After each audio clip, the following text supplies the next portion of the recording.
faire face et résister à la mort. Mais aujourd'hui, nous, tu attends les chrétiens tombent, les chrétiens. Qu'est-ce qui se passe? C'est des bonbons chrétiens. Alléluia. Amen.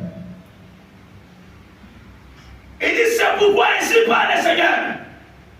Vos morts que vous avez étendus au milieu d'elle, c'est la viande. Et elle, c'est la chaudière. Mais vous, on parle de vous qui êtes là ce soir, vous en sortirez de ces morts. Vous en sortirez.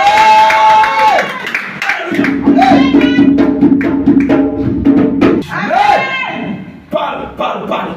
Parce que ces deux personnes-là, ils ont semé la truie en Israël.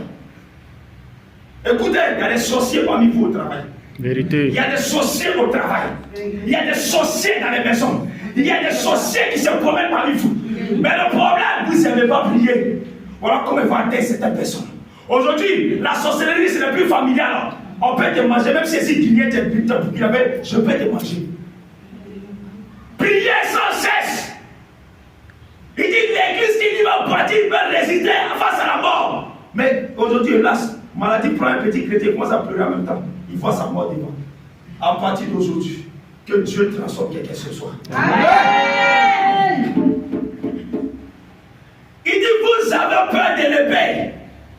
Je vais envoyer l'épée sur vous.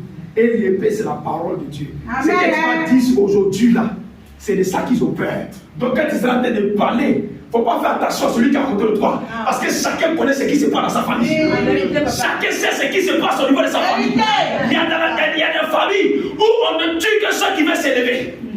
Mais ceux qui sont des soulards, des prostituées, qui sont matin, qui rentrent la nuit, on ne sait pas ce quel mari ils ont, eux on ne les tue jamais.